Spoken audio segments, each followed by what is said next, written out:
o el Evangelio de Jesucristo, según Lucas, tiene varias peculiaridades. Hay diferencia con respecto a los anteriores. Y tal vez algunos de ustedes lo saben o han escuchado, que a diferencia de, por ejemplo, Mateo, a diferencia de Juan, Lucas no anduvo entre los discípulos. Lucas no aparece como uno de los 12, no fue llamado por Jesús directamente en ese sentido, sino que Lucas es gentil. Lucas es denominado el médico amado en Colosenses capítulo 4. Y precisamente en Colosenses capítulo 4 se hace un listado de aquellos, dice el apóstol Pablo, de la circuncisión. Y en ese listado no aparece Lucas. Y es ahí donde da pie para nosotros de entender que Lucas, a diferencia de otros, no era un judío. Pero sabemos que era un colaborador cercano del apóstol Pablo. Eso lo vemos en Filemón capítulo 1, versículo 24. Colaborador cercano, aquel que estuvo con él. Y saben, tal vez algunos no han considerado lo siguiente, pero Lucas, al ser escritor de este evangelio y también del libro de los Hechos, es escritor o es el autor de casi 1/3 del Nuevo Testamento. Es el evangelio más largo y como autor tiene mayor participación que el resto. Y nuevamente les traigo a su atención, Lucas, un gentil. Y estoy 99.9% seguro que todos los presentes, de igual manera, compartimos eso. Buenas nuevas de salvación es lo que se anuncia. Lo cantábamos hace un momento. Buenas nuevas de salvación. ¿Para quién? Para todo el mundo. Así que Lucas es este hombre, este siervo fiel, colaborador del apóstol Pablo, y en su evangelio y en el libro de los Hechos, como lo mencionaba antes de la lectura bíblica, 2 tomos, 2 volúmenes de un mismo escrito, por así decirlo. Ambos, como lo vamos a ver en un momento más, dirigidos a este hombre Teófilo, que por cierto también es un nombre griego, o sea, gentil. Este evangelio, también conocido como una biografía, cuando hablamos de un evangelio hablamos de una biografía, pero a diferencia de una biografía normal, es una biografía teológica porque nos habla acerca de Dios. Nos habla acerca de sus planes, de los cumplimientos, de sus propósitos, de su plan perfecto, de la manera en que obra entre los hombres. Y eso lo vamos a ver y creo, y estoy seguro que su palabra traerá esa paz, ese agradecimiento a nuestros corazones en esta mañana. Escrito poco antes del 70, después de Cristo. ¿Eso qué quiere decir? Antes de la destrucción del templo, antes de que viniera esa destrucción al pueblo de Israel. Y Lucas busca poner los fundamentos para poder reconciliar y para poder entender que tanto judíos como gentiles somos receptores, beneficiarios de esta salvación. Es una salvación para todos, como lo vamos a ver y como lo vamos a estar leyendo a lo largo de el estudio del sermón. Justo antes del nacimiento de Cristo sucede un evento conocido como la revuelta de los macabeos o como la guerra de los macabeos, y no pretendo aquí darles una clase de historia, pero es importante porque esto tuvo lugar justo antes del nacimiento de Cristo y lo que buscaba hacer era precisamente destruir de la faz de la tierra el judaísmo. El evangelio, a diferencia de esa necesidad de destruir y apartar y diferenciar, lo que busca hacer es, Efesios capítulo 2, un cuerpo, atraer a la iglesia. Y es muy lindo el poder darnos cuenta del corazón de Lucas. Él escribe acerca de la historia del programa de Dios. Y él menciona a hombres como Abraham y como David. Y busca hacer esto para hacerle ver a su audiencia que no es una religión nueva, sino que es algo que ya había estado escrito, no es una novedad, no es algo que debería traer cierta atención por el hecho de ser algo nuevo, sino que más bien ya había sido escrito desde años atrás y estaba cumpliéndose delante de sus ojos. Si ustedes se dan cuenta o han estudiado antes, el libro de Mateo comienza con la genealogía. Y en Lucas también tenemos una genealogía, pero a diferencia de la que vemos en Mateo, vemos que el inicio no es igual, es decir, la línea que se presenta no es la misma. ¿Por qué? Porque a diferencia de Mateo, que comienza con Abraham, en Lucas capítulo 3, versículos de 23 en delante, esta va en una línea que traza hasta, versículo 38 del capítulo 3, hasta Adán. Y Adán, como ustedes saben, es el primer hombre, no solamente judío, sino que el primer hombre. ¿Eso qué quiere decir? La historia de la genealogía, aún vemos en el libro de Lucas, busca trazarnos para que todos los presentes podamos darnos cuenta de dónde viene el Mesías. Todo esto, hermanos, todo esto viene a traernos y a introducirnos de alguna manera a estos escritos de Lucas, como les digo. Algunos consideran que ambos rollos, por así decirlo, y por rollo me refiero a los escritos, extensos, pero básicamente cumplían con la longitud necesaria para que en uno estuviera Lucas y en el siguiente estuviera el libro de los Hechos. Y en esta mañana vamos a estudiar los primeros 4 versículos. Lucas 1, versículos 1 al 4, donde se nos muestra el patrón de conducta de un creyente al ser expuesto a la palabra. Presten mucha atención porque en Lucas 1, versículos 1 al 4, estudiaremos el patrón de conducta de un creyente al ser expuesto a la palabra. En el versículo 1 al versículo 2 vamos a ver que primero recibe la palabra. Y en el versículo 3 al 4 vamos a ver que él transmite la palabra. Versículo 1 al 2 recibe la palabra y 3 al 4 transmite la palabra. Les animo a que podamos ver ahí en nuestras Biblias y dar lectura. Lucas capítulo 1, versículo 1 al 4. Puesto que ya muchos han tratado de poner en orden la historia de las cosas que entre nosotros han sido ciertísimas, tal como nos lo enseñaron los que desde el principio lo vieron con sus ojos y fueron ministros de la palabra, me ha parecido también a mí, después de haber investigado con diligencia todas las cosas desde su origen, escribírtelas por orden, oh excelentísimo Teófilo, para que conozcas bien la verdad de las cosas en las cuales has sido instruido. Señor, te damos muchas gracias,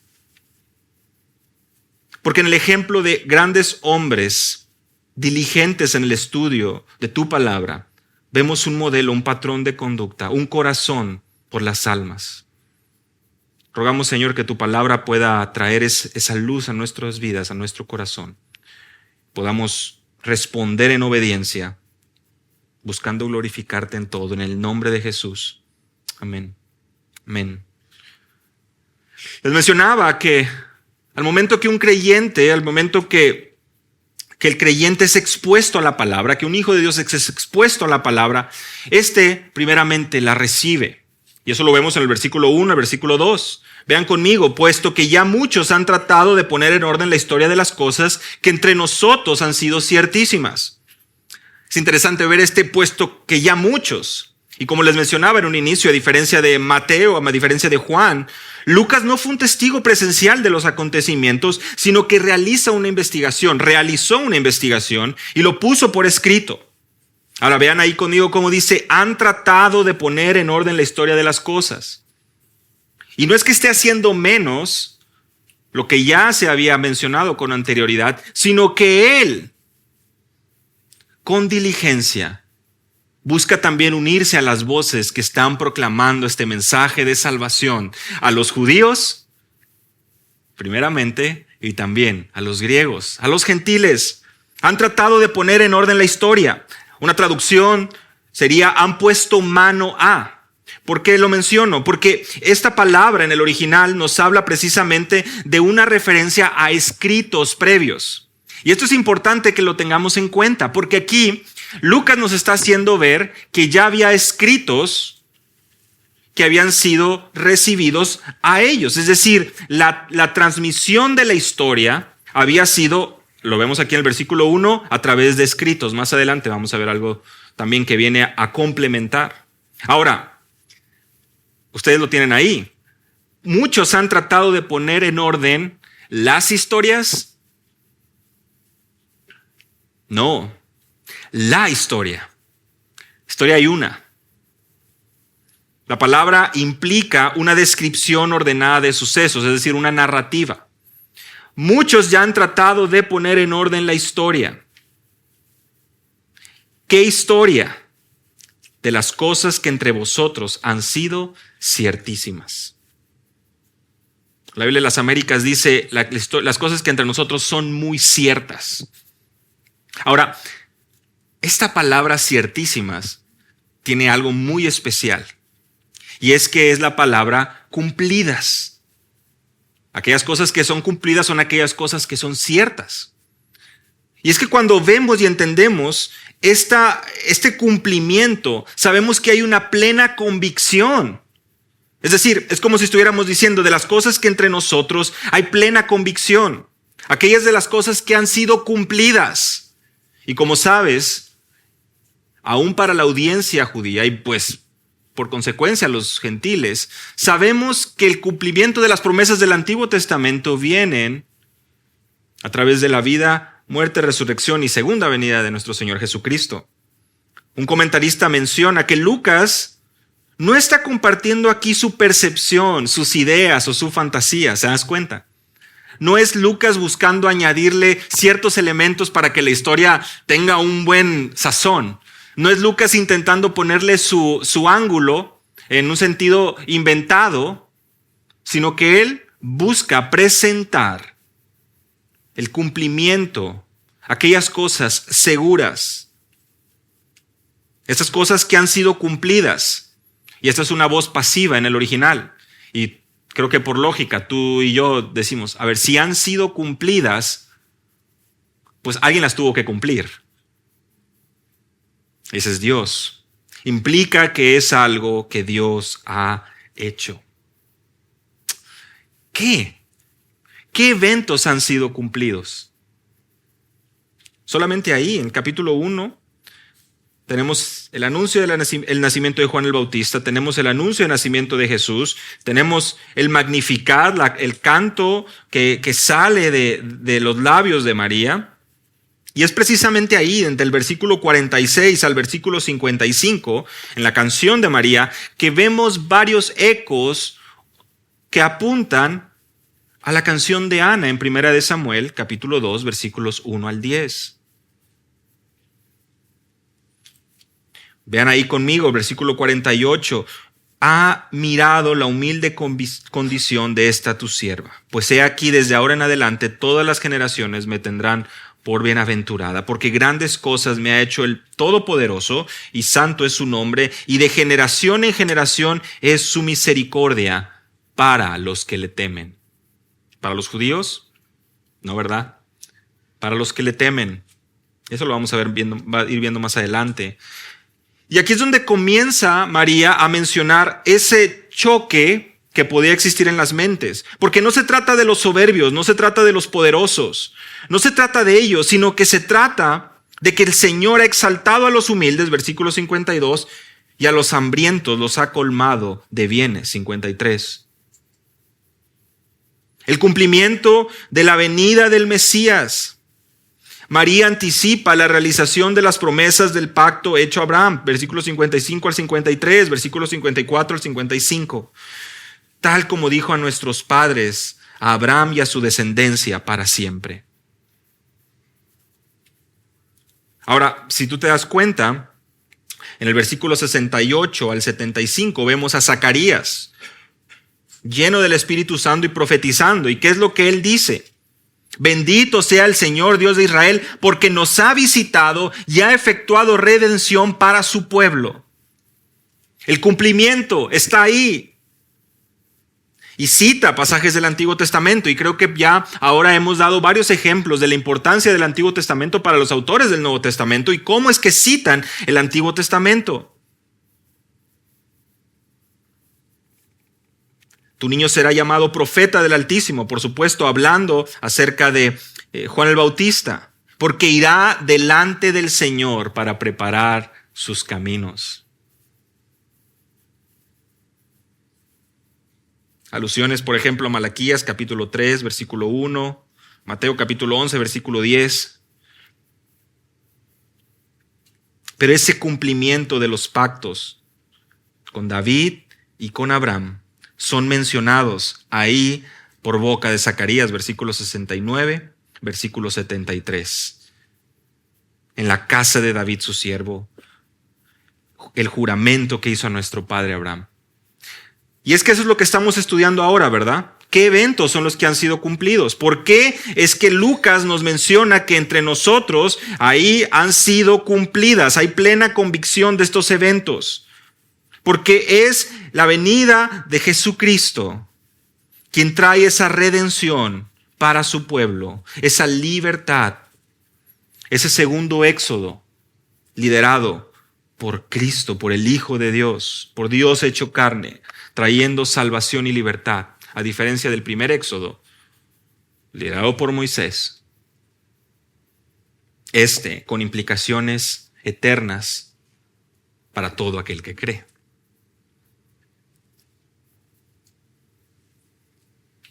En el capítulo 7 de Lucas, ahí un poquito más adelante,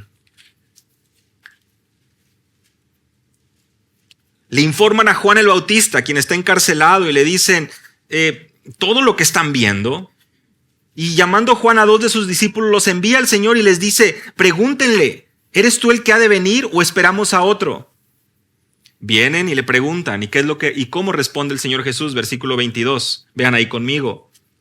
Los ciegos reciben la vista, los cojos andan, los leprosos quedan limpios, los sordos oyen. Versículo 22 de Lucas 7.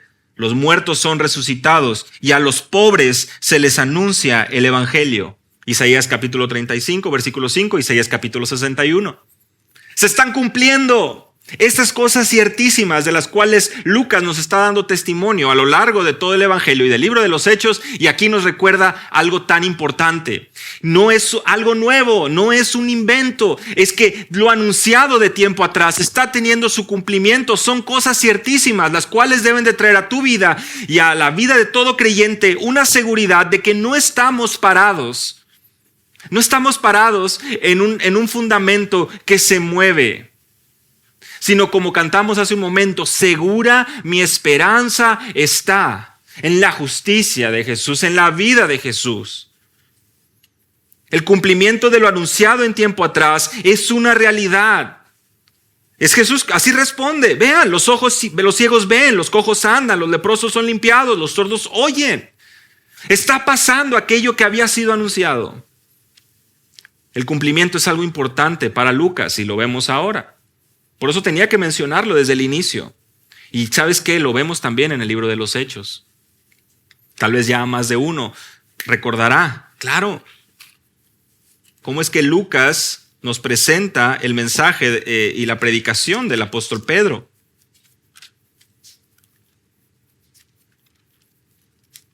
En Hechos capítulo 3, versículo 18, segundo sermón de Pedro,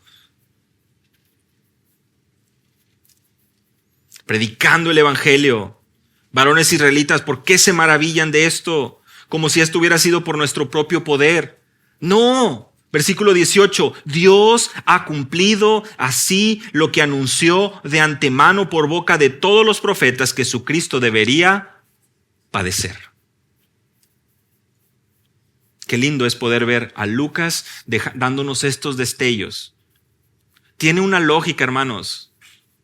Lucas está presentándonos el testimonio de unas cosas que son ciertísimas, que son seguras. Y ahora nos presenta el sermón del apóstol Pedro, aún el libro de los Hechos, que como lo hemos estado mencionando, tendría el segundo tomo de esta colección de Lucas y Hechos, y nos menciona cómo el apóstol Pedro predicaba y decía, Dios ha cumplido su plan.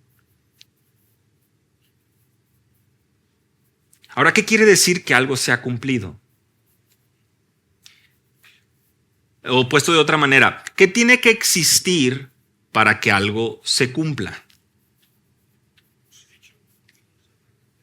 Un anuncio. A lo mejor los más bíblicos dirían una profecía. Algo que ya estaba presentado, un plan. Bueno, en este caso estamos hablando del mejor de los planes, el plan divino. Algo ya determinado, algo ya establecido. Y eso es lo que Lucas, en al menos un par de ocasiones, lo menciona. Si quieren, si están con sus Biblias ahí en Hechos, vamos nada más a Hechos capítulo 2, porque otra vez Pedro predicando, ¿qué es lo que dice? Versículos 23 y 24. Solo con un poco de contexto. Pedro dice, varones israelitas, escuchen estas palabras. Jesús el Nazareno, varón confirmado por Dios entre vosotros, con milagros, prodigios y señales, que Dios hizo en medio de vuestro a través de él, tal como vosotros mismos sabéis. Versículo 23 de Hechos 2. A este, entregado por el plan predeterminado y el previo conocimiento de Dios, clavaste en una cruz por mano de impíos y le matasteis. Bueno, a él Dios resucitó poniendo en fin la agonía de la muerte, puesto que era imposible que él quedara bajo el dominio de ella. ¿Qué es lo que Lucas nos está diciendo aquí a través de las palabras de Pedro? Dios ya lo tenía en su plan. Todo esto sucedió por el plan predeterminado y el previo conocimiento de Dios. Es el cumplimiento del plan de Dios. Se está cumpliendo su plan. No se salió del control de sus manos. No fue algo que no lo tenía previsto. Y ahora sí, regresando a Lucas, no tienen que ir ahí, yo lo puedo leer, pero es Lucas capítulo 22, versículo 22. Porque en verdad el Hijo del Hombre va según se ha determinado. Pero hay de aquel hombre por quien él es entregado. El Hijo del Hombre va según se ha determinado, según ya está planeado, según ya está estipulado en el plan de Dios. Eso es lo que vemos en el versículo 1 del capítulo 1 de Lucas. La historia de las cosas que entre nosotros son muy seguras, son cumplidas, y es el plan de Dios en todo su esplendor, cumpliéndose de principio a fin, y por ende trayendo al corazón de Lucas ese deseo de poder pasarlo, como lo vamos a ir viendo, a la siguiente generación. Vean conmigo el versículo 2 de Lucas 1. Estas cosas ciertísimas, estas cosas cumplidas, el cumplimiento, la convicción de estas cosas, nos la han transmitido los que desde el principio fueron testigos oculares y ministros de la palabra. Aquí es donde por nosotros vemos de pluma del mismo Lucas, que no fue un testigo ocular, sino que le fue transmitido a él, que fue enseñado. La Biblia Reina Valera dice la palabra enseñar. En el original aquí no es didasco, que normalmente es enseñar, sino que implica la idea de transmitir, de pasar. La palabra que implica una tradición oral. A eso es lo que me refería. Es muy usada para hablar de la tradición oral. Y si recuerdan, están poniendo atención, en el versículo 1 se nos hablaba de ¿qué? De los escritos. Y ahora en el versículo 2 se nos habla de la tradición oral, algo que era común en aquel tiempo. Ahora, ¿quiénes son estos que desde el principio lo vieron con sus ojos? ¿Quiénes? ¿Quiénes son aquellos que estuvieron con él? ¿Los pastores? No. Los apóstoles, ¿verdad? Los discípulos. Yo sé que todos se la sacaron bien. Jesús en Juan capítulo 15, versículo 27 les dice: vosotros daréis testimonio también porque habéis estado conmigo desde el principio. Vosotros daréis testimonio de mí porque habéis estado conmigo desde el principio. Los que desde el principio lo vieron con sus ojos, ¿recuerdas? Es lo que dice aquí Lucas en el capítulo 1, versículo 2. Y sabemos que hay un discípulo que nos hace ver esto con mucha claridad, ¿verdad? Nos deja muy en claro que precisamente él fue un testigo ocular. Y es el apóstol Juan. En Juan capítulo 1, él dice: vimos su gloria, gloria como del unigénito del Padre, versículo 14. Pero en primera de Juan, capítulo 1, los primeros 4 versos, lo deja aún más claro. Si tienes tu Biblia, quieres ir conmigo, puedes acompañarme a primera de Juan, capítulo 1, versículo 1 al 4. Recuerda, estamos viendo a aquellos que lo vieron desde el principio y literalmente, dice Lucas, lo vieron con sus ojos. Bueno, el apóstol Juan, el discípulo amado, en 1 Juan capítulo 1, versículos 1 al 4, dice: lo que existía desde el principio, lo que hemos oído, lo que hemos visto con nuestros ojos, lo que hemos contemplado y lo que han palpado nuestras manos acerca del verbo de vida. Pues la vida fue manifestada y nosotros la hemos visto y damos testimonio y os anunciamos la vida eterna, la cual estaba con el Padre y se nos manifestó. Versículo 3, lo que hemos visto y oído os proclamamos también a vosotros, para que vosotros también tengan comunión con nosotros, y en verdad nuestra comunión es con el Padre y con su Hijo Jesucristo. ¿Qué dice el apóstol Juan? Nosotros lo vimos, lo contemplamos, somos testigos oculares de este suceso, de la venida del Mesías, de sus obras, de sus maravillas, de sus milagros. Y segunda de Pedro, capítulo 1, versículos 16, es precisamente el mismo punto. Porque cuando os dimos a conocer el poder y la venida de nuestro Señor Jesucristo, segunda de Pedro capítulo 1, versículo 16, no seguimos fábulas ingeniosamente inventadas, sino que fuimos testigos oculares de su majestad. No es invento, no es producto de la imaginación de los discípulos, sino que lo que fue transmitido a Lucas en su, vamos a ver en un momento, diligente investigación, venía de testigos oculares. Seguro que con esto ustedes a lo mejor piensan en una escena de un crimen, ¿verdad? En una escena donde hay testigos oculares viendo lo que sucedió. Bueno, aquí es por supuesto que estamos hablando de la vida de Jesús, de la biografía de Jesús, pero claramente vemos que él tenía, Lucas, recursos, personas cercanas a él que le daban de primera mano lo que había sucedido. Esta precisamente, haber estado desde el principio, era una característica que los discípulos pusieron y dejaron en claro al momento de buscar a su sucesor en Hechos capítulo 1. Una vez que Judas traiciona al maestro y quita su vida, los discípulos mencionan y dicen, de hecho es Pedro quien se pone en pie, nos dice ahí el versículo 15 de Hechos capítulo 1, pero el versículo 21 dice: por tanto es necesario que de los hombres que nos han acompañado todo el tiempo que el Señor vivió entre nosotros, comenzando desde el bautismo de Juan hasta el día que de entre nosotros fue recibido arriba, uno sea constituido testigo con nosotros de su resurrección.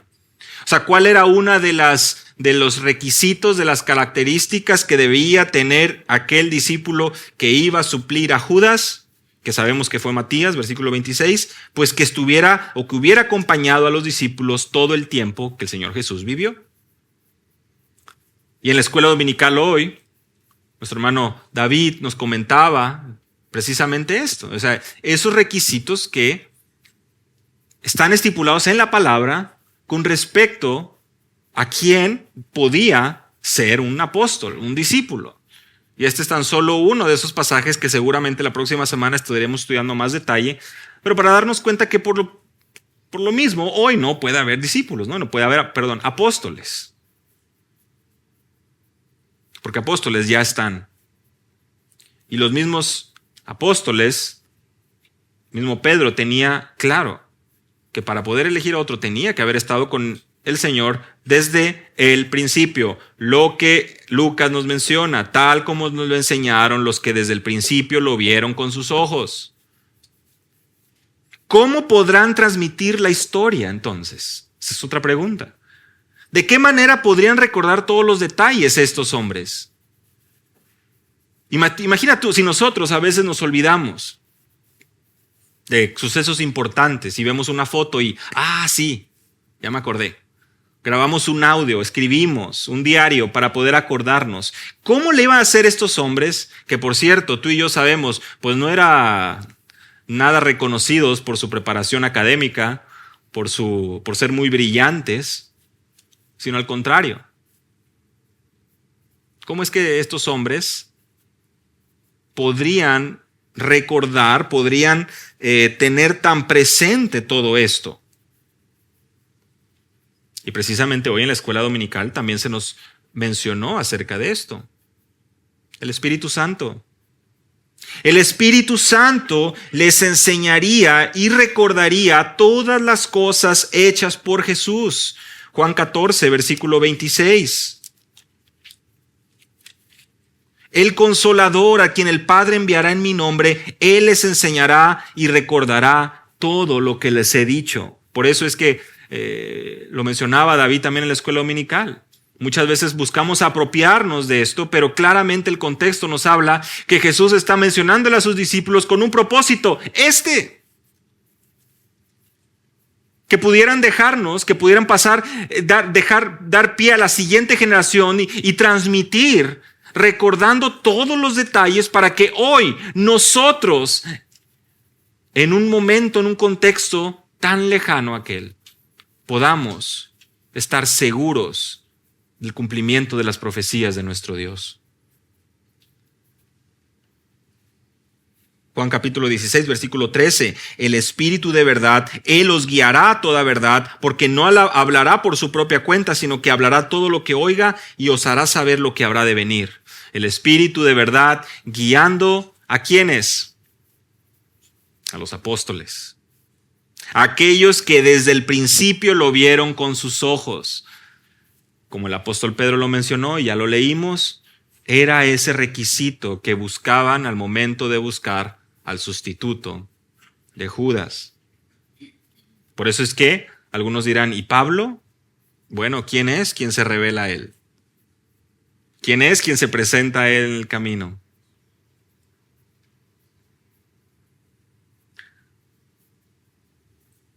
Es el Señor quien llama, es el Señor quien se presenta, el Señor que llama de manera que estos fueron ministros de la palabra. Final del versículo 2. Los que desde el principio lo vieron con sus ojos, ellos que nos lo enseñaron, que nos lo transmitieron y fueron ministros de la palabra. Es una palabra que usamos mucho, ¿verdad? Ministro. Bueno, que se conoce en el contexto religioso. Él es un ministro. ¿Qué es lo que significa ser un ministro de la palabra? Algunos dirán, no, pues los apóstoles, los que lo transmitieron desde el principio. Bueno, sí. Pero pensemos un poquito más allá. ¿Quiénes son o quién es un ministro de la palabra? ¿Qué significa un ministro? ¿Qué significa la palabra ministro? Implica un subordinado. Implica un asistente. Pablo se denomina así. Hechos 26, versículo 16, y 1 Corintios 4, versículo 1. El Señor es quien lo ha puesto como un ministro de la palabra. Y cuando hablamos de una subordinación, tenemos que darnos cuenta que es cuando mi autoridad y mis derechos están por debajo de algo más importante. Hay un patrón de conducta que no fue establecido por mí, fue establecido por mi superior. Ese es el subordinado. El subordinado es el que recibe instrucciones. Y un ministro de la palabra es precisamente, como lo menciona un comentarista de apellido Edwards, el ministro no es dueño de la palabra. El ministro se somete a la palabra. No hablamos lo que nosotros queremos. Transmitimos lo que el texto bíblico enseña. Yo no puedo condimentar, yo no puedo sazonar, yo no puedo buscar agregar matices o buscar aplicaciones que el texto no da. Es el deber del ministro de la palabra someterse a la palabra y transmitir lo que ella dice, porque es la palabra la que tiene el poder para cambiar vidas.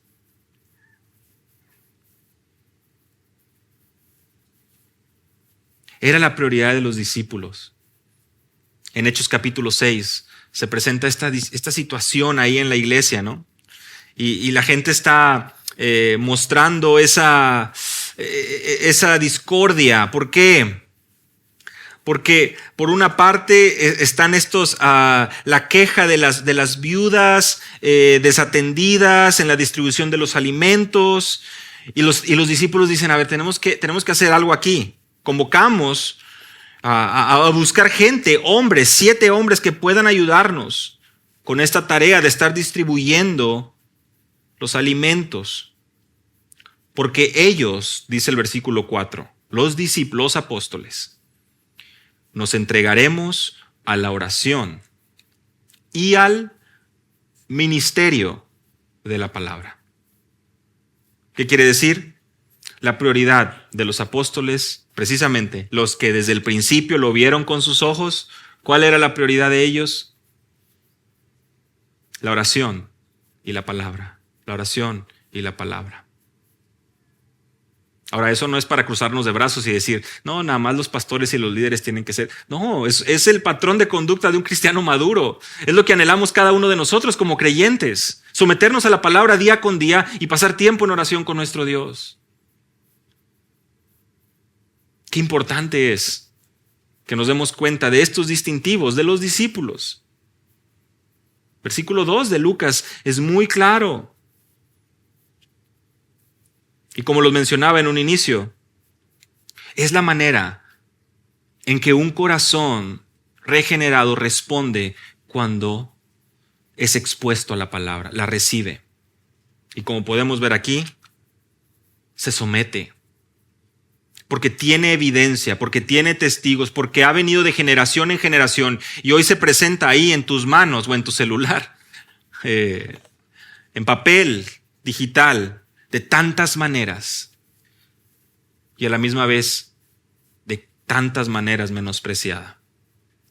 Y con pena lo reconocemos, que muchas veces nosotros mismos hacemos a un lado.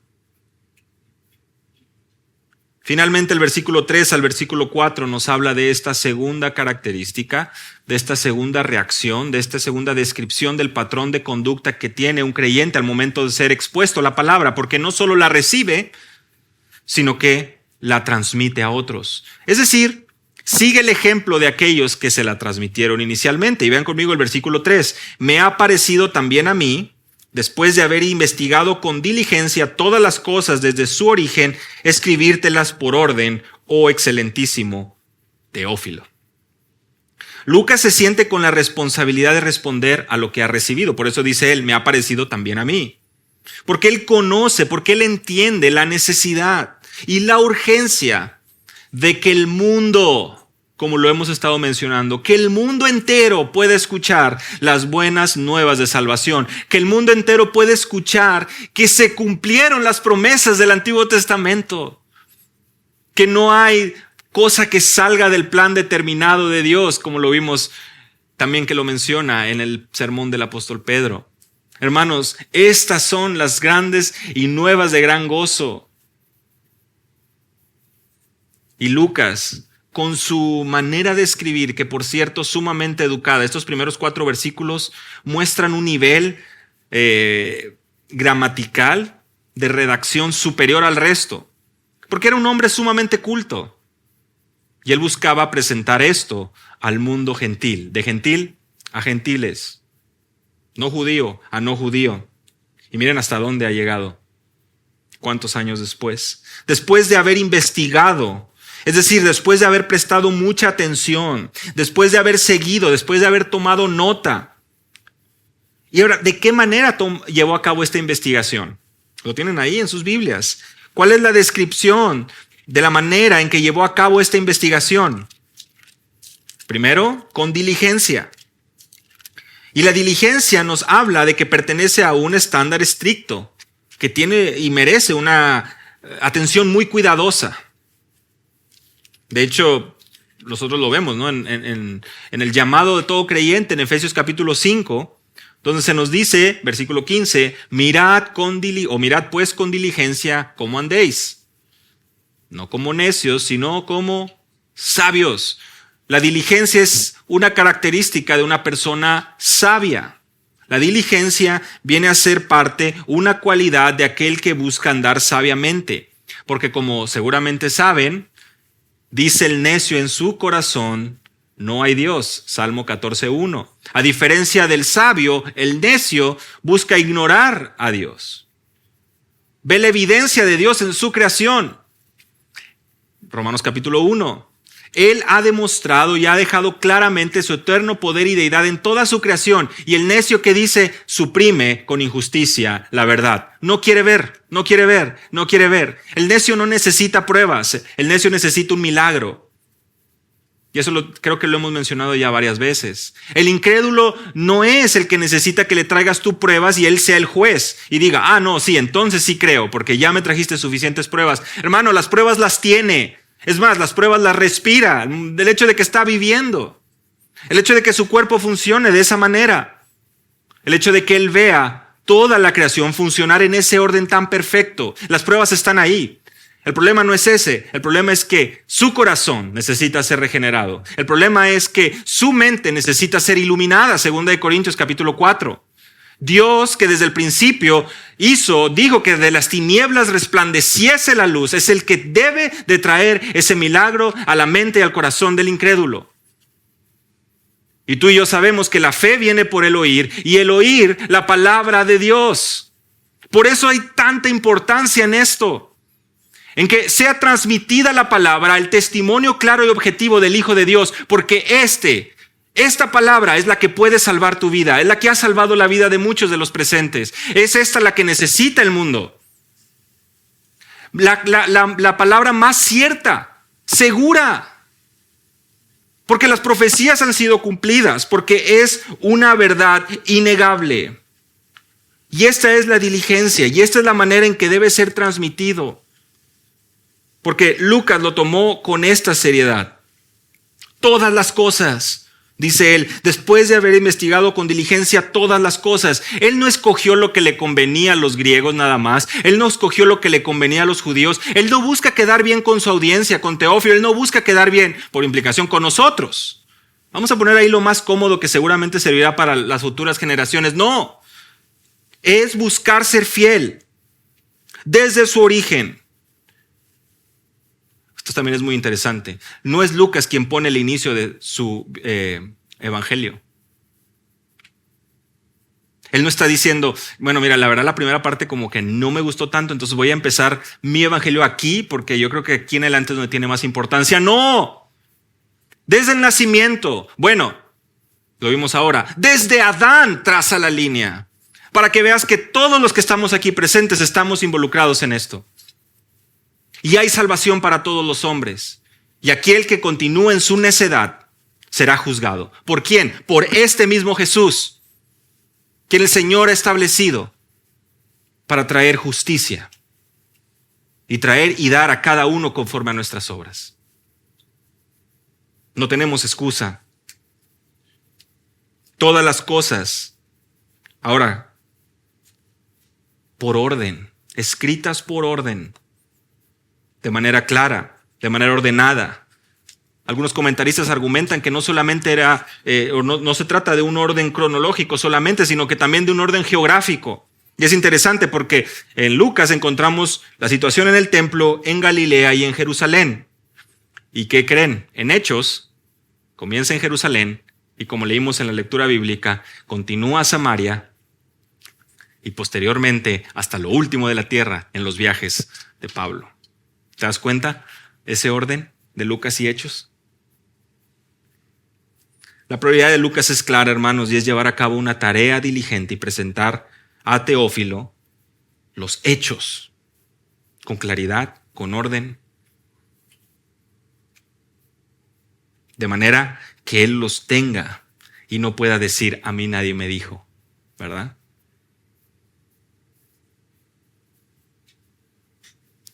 Tanto Lucas como Teófilo, este hombre Ahí se les denomina excelentísimo Teófilo. ¿Qué quiere decir esto? Es un título dado a gobernantes, a personas en eminencia. El nombre en sí significa amante de Dios. Por lo que podemos entender que es un gentil con cierto estatus en la sociedad. Tú te das cuenta, en el libro de los Hechos encontramos al apóstol Pablo hablando y refiriéndose así, oh excelentísimo, a los diferentes gobernantes a los que fue presentado él en su momento, antes de recibir ciertos juicios. ¿Qué nos quiere decir esto? ¿Qué nos quiere decir que tanto Lucas como Teófilo, ambos griegos, que hay un énfasis en el plan de salvación de Dios para la humanidad? ¿Cómo sabemos esto? Mira Lucas capítulo 3, versículo 6, unas paginitas ahí adelante.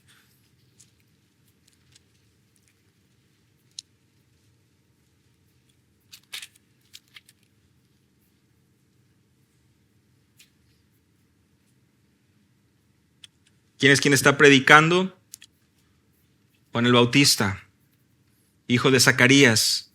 Y él cita versículos 4 y 5 y 6, Isaías capítulo 40. Pero presten atención en el versículo 6. Y toda carne verá la salvación de Dios. El mensaje de Juan el Bautista involucra no solo los judíos, toda carne. Ahora, Lucas capítulo 2, unas paginitas atrás, Simeón, ustedes sabrán o recordarán de este hombre Simeón, hombre piadoso, quien le es concedido poder ver y escuchar y con sus ojos poder ver, pero es lo que dice, mis ojos han visto tu salvación, versículo 30. Pero en el versículo 32, y bueno, versículo 31, la cual has preparado en presencia de todos los pueblos, versículo 32, luz de revelación a los gentiles y gloria de tu pueblo Israel. De Lucas a Teófilo, de gentil a gentil, porque a lo largo de Lucas y por supuesto de los Hechos, vemos ya esos destellos, esas luces, esos anuncios de aquí hay algo más, no solo es a los judíos, hay esperanza para los gentiles, hay esperanza, Teófilo, para nosotros también. Estamos incluidos en el plan de Dios. ¿Qué reacción debe tener esto en el corazón de ellos? ¿Qué reacción debe tener nosotros esta preciosa verdad? Simeón está citando Isaías capítulo 42, Isaías capítulo 46, versículo 6. Es el mensaje de salvación para todos los hombres. Y es precisamente en Lucas donde vemos varios relatos de la conversión de hombres. Tenemos a Zaqueo, al ladrón en la cruz, al hijo pródigo, al fariseo, al publicano. Tenemos también la predicación de Pedro y de Pablo en el libro de los Hechos. Y ustedes saben cómo es que predicaban ellos. Arrepentíos, arrepentíos, arrepentíos y creed. Es el mensaje de salvación que está ahí para todos los hombres. Versículo 4 del capítulo 1 de Lucas, nuestro último versículo en esta mañana, para que sepas la verdad precisa acerca de las cosas que te han sido enseñadas. Oh excelentísimo Teófilo, dice Lucas, me parece conveniente investigar con diligencia desde el principio, escribirlas ordenadamente, para que puedas saber la verdad precisa acerca de las cosas que han sido enseñadas. Para que sepas la verdad precisa, para que sepas bien la verdad, dice la Reina Valera. Para que sepas con seguridad. Esta es una palabra clave ahí. Es que en el original nos habla de esa seguridad. ¿Y por qué es importante? Porque aquí Lucas le está diciendo a Teófilo que seguramente tenía cierta relación. Muchos consideran que a raíz de su manera de referirse a él como excelentísimo, era Teófilo, por así decirlo, el patrocinador de esta labor de Lucas. Es decir, que lo estaba apoyando económicamente de alguna manera para poder quedarse con ese testamento, con ese testimonio. Y lo que busca Lucas es darle esa seguridad de que lo que ha sido enseñado, porque dice ahí, en las cuales has sido instruido, lo que ha sido enseñado, mira, te voy a dejar las pruebas, te voy a dejar lo que pude recabar, te voy a dejar esto de los que viene de los testigos oculares, para que no haya excusa, para que no tengas duda, porque la duda nos puede llegar a todos. En momentos de dificultad, desconocemos, no podemos ir más allá de lo que nos explica el texto, pero sin lugar a dudas es algo que puede llegar de alguna u otra manera en diferentes momentos de nuestra vida. Bueno, hermanos, recordemos que tenemos la palabra, la que nos da seguridad. Lucas está buscando ayudar a las personas a entender el plan de Dios, lo veíamos en un inicio, y el cumplimiento de las promesas de Dios a judíos, a gentiles, unidos en un solo cuerpo por la obra de Cristo. Lucas escribe desde su perspectiva como un hombre preparado, con información veraz, mostrando diligencia y responsabilidad, trayendo una realidad que cuenta con bases históricas, verídicas. La verdad de las cosas. Que él ha sido instruido, dice. ¿Eso qué quiere decir? Ya había una labor de discipulado, ya había una labor, una relación ahí. Una instrucción de Lucas a Teófilo. Y ahora lo que estaba haciendo es completando eso, dejando por escrito aquello que hoy sabemos sería preservado por generaciones y tenemos delante de nuestros ojos. ¿En qué ayuda a conocer la verdad? ¿En qué ayuda a estar seguros de algo? ¿Qué implicaciones tiene que podamos estar seguros de algo hoy? ¿Importa? Les pregunto, ¿importa? Pensemos eso un momento. Yo creo que hoy más que nunca. Hoy más que nunca porque vivimos en una sociedad que vaga en las ideas, en las verdades relativas, en la incoherencia. Veíamos entre semana en Saltillo, ya no sabemos definir un hombre, una mujer. Ya es cualquier cosa. Y todo es aceptado. Penosamente, gente estudiosa, científicos mismos, dando la espalda a lo que por años habían estudiado, habían defendido, con el único propósito de traer, bueno, ya, cada quien pensemos lo que sea. Cada quien tiene su verdad. Cada quien se sienta como se sienta. No hay manera de probar, no hay manera de esto. La verdad es que es precisamente Romanos capítulo 1, suprimiendo, restringiendo con injusticia la verdad.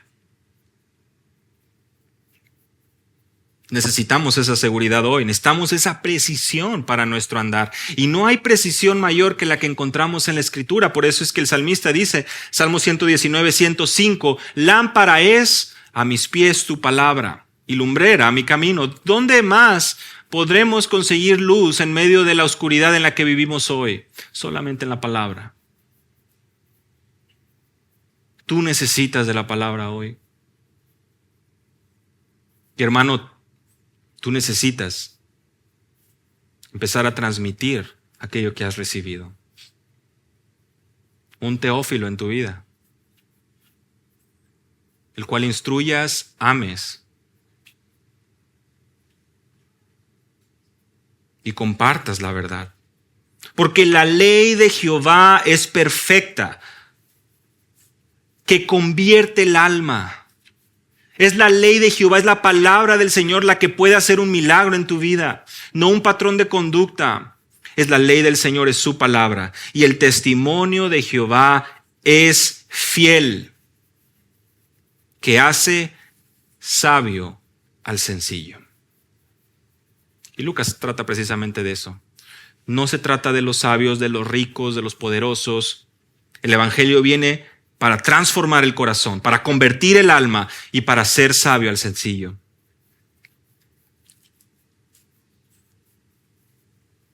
Un creyente, un hijo de Dios, es expuesto a la verdad y la recibe, la transmite, porque somos llamados a llevar mucho fruto.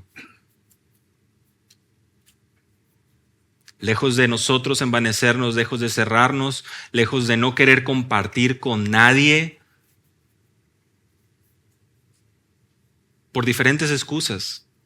Unos dirán, yo he sido lastimado mucho tiempo, a mí me han rechazado muchas veces, tengo vergüenza, yo no puedo. No hay excusa.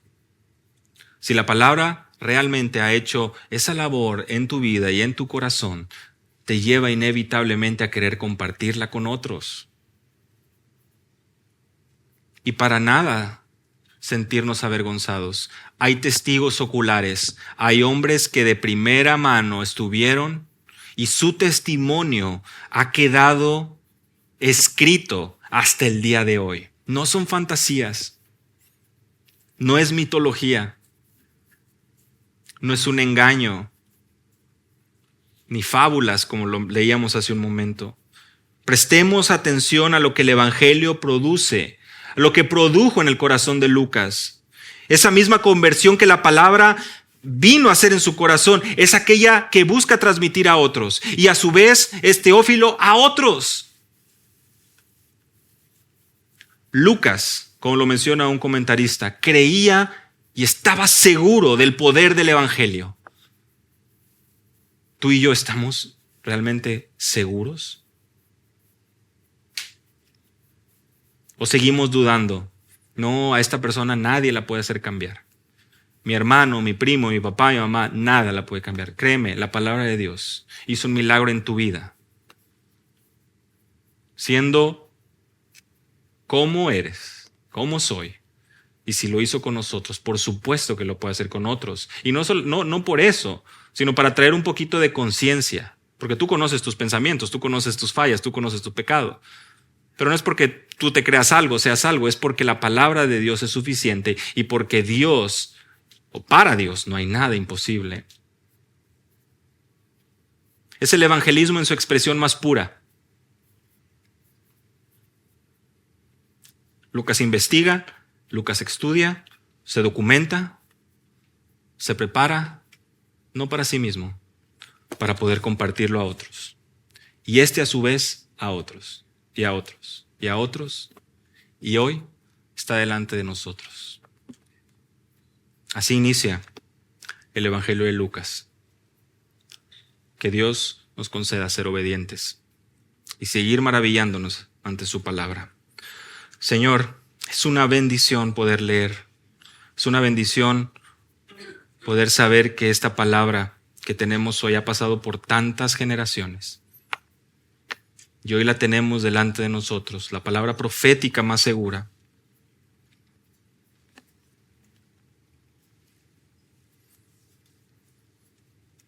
Somos confrontados y somos recordados de la importancia de vivir y de andar como tu palabra lo enseña, como lo muestra, como lo estipula. ¿Quiénes somos nosotros para poner peros, para poner condiciones? Trae a nosotros, Señor, por favor, ese gozo y alegría al recibir tu palabra, al caminar en ella, andar en ella y transmitirla a otros, buscando que en otros produzca ese fruto, mayor fruto, para bendición de otros y para gloria de tu nombre. En el nombre de Cristo oramos. Amén.